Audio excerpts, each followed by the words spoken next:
AP deputy CM, అలాగే power star Pawan Kalyan, Janasena అధినేత Pawan Kalyan. So, ఈ పేరు ఇప్పుడు దేశవ్యాప్తంగా ఒక రకమైనటువంటి ట్రెండ్ అనే చెప్పొచ్చు. సో, ఆయన రాష్ట్ర రాజకీయాల్లోనే కాదు, దేశ రాజకీయాల్లో కూడా ఆయన కీలక పాత్ర పోషించబోతున్నారనేది ఇటీవల కాలంలో మనం చూసినటువంటి కొన్ని అంశాలు వెలుగులోకొచ్చింది. సో, బీజేపీ ఆయనకి కేంద్రంలో కూడా పెద్ద పీఠం వేయబోతుందనే అంశాలు కూడా వెలుగులోకొచ్చాయి. దానికి సంబంధించినటువంటి ఎగ్జాంపుల్ చూసుకుంటే మహారాష్ట్రలో ఆయన ఎక్కడైతే పర్యటించారో, ఆ పర్యటనలో భాగంగా సో, ఆయన ఎక్కడైతే ఒక 4 ప్రాంతాల్లో క్యాంపెయినింగ్ చేశారో, ఆ క్యాంపెయినింగ్ చేసినటువంటి అన్ని ప్రాంతాల్లో గూడా బీజేపీ విజయవంతంగా అక్కడ ఏదైతే విన్నింగ్‌ని వాళ్ళ వైపు తిప్పుకోవడం జరిగింది కాబట్టి, ఖచ్చితంగా పవన్ కళ్యాణ్ పేరనేది దేశవ్యాప్తంగా చాలా గట్టిగానే వినిపిస్తుందని చెప్పొచ్చు. సో, జనరల్‌గా అసలు పవన్ కళ్యాణ్ రాజకీయాల్లోకి రాకముందు 'పవర్ స్టార్ పవన్ కళ్యాణ్' అనే ఒక పేరు, ఒక హీరోగా మనందరికీ తెలుసు. సో, ఆయన చేసిన సినిమాలను బట్టి కూడా ఆయనకున్నటువంటి ఫ్యాన్ ఫాలోయింగ్ తెలుసు. ఒక హీరోగా అంటే రియల్ లైఫ్‌లో ఒక హీరో ఎలా ఉంటాడో, రియల్ లైఫ్‌లో కూడా ఒక హీరో అలానే ఉంటాడు అనేది అంటే ఆ వేరియేషన్ లేకుండా నిత్యం ప్రజా సమస్యలపైన పోరాడుతూ, అటు ప్రభుత్వాన్ని ప్రశ్నిస్తూ, ప్రజల యొక్క సమస్యలకి దగ్గరగా ఉంటూ, నిత్యం ప్రజల్లో మమేకమై ఉంటూ, ఆయన ప్రజలకి దగ్గరయ్యి జనసేన అని ఒక పార్టీని పెట్టడం జరిగింది. సో, ఆ పార్టీని 2024 సార్వత్రిక ఎన్నికల్లో సక్సెస్‌ఫుల్‌గా 100కి 100% ఆయనకి ఏవైతే సీట్లు కేటాయించారో, ఆ సీట్లన్నిటిని కూడా ఆయన విజయం చేసి చూపించడం మనం చూసాం. ఇప్పుడు జనాలంతా కూడా సో, పవన్ కళ్యాణ్‌ని మొదటగా హీరోగా చూసారు. ఆ తర్వాత రాజకీయ నాయకుడిగా చూస్తున్నారు. ఆయన డిప్యూటీ సీఎం అయిన తర్వాత మాత్రానికి ఇంతవరకు ఆయనకు సంబంధించినటువంటి ఏ ఒక్క సినిమా కూడా ఇప్పటికి బయటికి రాలేదు. ప్రస్తుతానికైతే 'ఓజీ' కానీ, 'హరిహర వీరమల్లు' కానీ ఇలాంటి సినిమాలైతే ఇంకా స్టిల్ షూటింగ్‌లో ఉన్నట్టయితే మనకు తెలుస్తుంది. ఇప్పుడు నిన్న జరిగినటువంటి మీడియా చిట్ చాట్‌లో ఆయన రాజకీయంగా సంబంధించినటువంటి అంశాలను పక్కన పెట్టేస్తే, ఆయన సినిమాలకి సంబంధించినటువంటి అంశాల్ని ఆ మీడియా చిట్ చాట్‌లో అయితే ఆయన వెల్లడించడం జరిగింది. సో, ఆ చిట్ చాట్‌కి సంబంధించిన అంశాలను ఒకసారి చూసినట్టయితే 1980, 90 ఆ సంవత్సరం మధ్య కాలంలో జరిగినటువంటి ఆ నేపథ్యంలో 'ఓజీ' ఒరిజినల్ గ్యాంగ్‌స్టర్ అనే ఒక మూవీ అయితే ఆయనది రాబోతుంది. సో, దానికి సంబంధించినటువంటి అప్డేట్‌ని ఆయన మీడియా చిట్ చాట్‌లో వెల్లడించడం జరిగింది.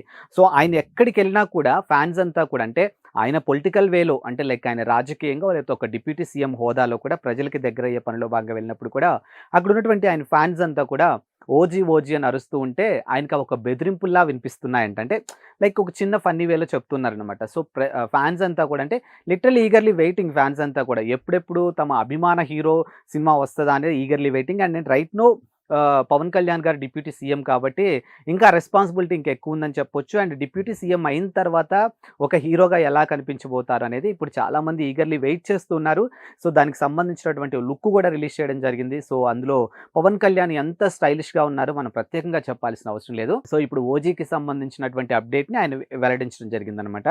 సో, ఆ ఫ్యాన్స్ అంతా కూడా ఓజీ ఓజీ అని అరుస్తూ ఉంటే లిటరల్లీ నాకెక్కడో చిన్న భయంగా ఉంది. అదొక బెదిరింపులా వినిపిస్తుంది. అంటే ఇట్స్ కాల్ ఒక రెస్పాన్సిబిలిటీ. తన భుజాల మీద ఉన్నటువంటి ఒక రెస్పాన్సిబిలిటీ మూవీస్‌కి సంబంధించి. ఎందుకంటే అటు పొలిటికల్‌గా ఆయన ప్రజలందరికీ కూడా సేవలు చేస్తూ ప్రజలకు అందుబాటులో ఉన్నప్పటికీ కూడా ఆయన్ని అభిమానించే ఫ్యాన్స్ కూడా ఉంటారు కాబట్టి సో, ఫ్యాన్స్‌కి కూడా ఆయన్ని ఒక హీరోగా చూడాలి అంటే హీరోగా చూసారు. బట్ ఇంకా రానున్న రోజుల్లో అది కంటిన్యూ అవ్వాలనిపిస్తది కాబట్టి ఖచ్చితంగా ఆయన తెర మీద చూసేందుకు ఈగర్‌లీ వెయిటింగ్ అనమాట.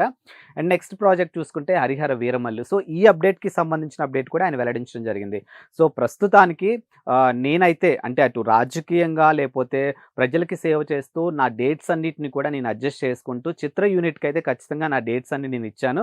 బట్ వాళ్ళే యుటిలైజ్ చేసుకోలేదు. సో, దానికి నేనేం చేయలేను. ఈ మూవీస్ ఇంకా కాస్త డీలే అయ్యే ఛాన్సెస్ ఉంది అన్నట్టుగా ఆయన చెప్పడం జరిగింది. అండ్ 'హరిహర వీరమల్లు'కి సంబంధించి ఇంకొక 8 డేస్ షూట్ అయితే మిగిలింది.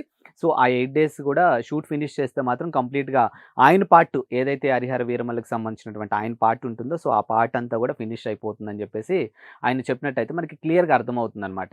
సో, ఇప్పుడు 'ఓజీ' కానీ లేపోతే 'హరిహర వీరమల్లు'కి సంబంధించినటువంటి అప్డేట్ ప్రేక్షకులకు తెలియాలన్నా, లేపోతే ఆయన ఫ్యాన్స్‌కి తెలియాలన్నా కూడా కంప్లీట్‌గా ఆయన ఇవ్వాల్సిన డేట్స్ అయితే ఆయన ఇచ్చేసారు గానీ, చిత్ర యూనిట్ ఏదైతే ఉందో మేబీ వాళ్ళకి టెక్నికల్ ఇష్యూసా లేకపోతే రీజన్స్ ఏంటో మనకు తెలీదు కానీ, ఖచ్చితంగా వాళ్ళైతే యుటిలైజ్ చేసుకోలేదు కాబట్టి, మళ్ళీ ఆయన రాజకీయంగా ఒకవైపు డిప్యూటీ సీఎం హోదాలోను, ఇంకొక 2 శాఖలకి మంత్రిగాను ఆయన ఉన్నారు కాబట్టి, మళ్ళీ ఆయన డేట్స్ దొరకడం అనేది ఇట్స్ నాట్ ఈజీ థింగ్ కాబట్టి, మళ్ళీ ఆయన డేట్స్ ఇచ్చినప్పుడు, ఆ డేట్స్‌ని ఈసారి చిత్ర యూనిట్ ఖచ్చితంగా యుటిలైజ్ చేసుకోవాలి. చేసుకోవాలి.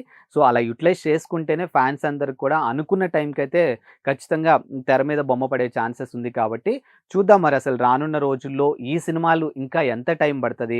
And for the first time deputy CM అయిన తర్వాత వస్తున్నటువంటి సినిమాలు కాబట్టి, ఇప్పటికే అటు టైటిల్స్ 'ఓజీకి' కానీ, ఇటు 'హరిహర వీరమల్లు'కి కానీ కావాల్సినంత బజ్ అయితే ఇప్పటికే వచ్చేసింది. కేవలం టైటిల్స్‌కి మాత్రమే ఆ బజ్ వచ్చింది కాబట్టి, ఇంకా మూవీకి సంబంధించిన ఏ చిన్న అప్డేట్ వచ్చినా కానీ, ఇంకా అది నెక్స్ట్ లెవెల్ అనే చెప్పొచ్చు. సో, ఇప్పుడు చిత్ర యూనిట్ కూడా ఈగర్‌లీ ఆయన డేట్స్ కోసం వెయిటింగ్. ఆయన డేట్స్ ఇస్తే మాత్రం చకాచక్కగా షూటింగ్ అయితే ఫినిష్ చేసే అవకాశం ఉన్నట్టు మనకు తెలుస్తుంది. Thank you.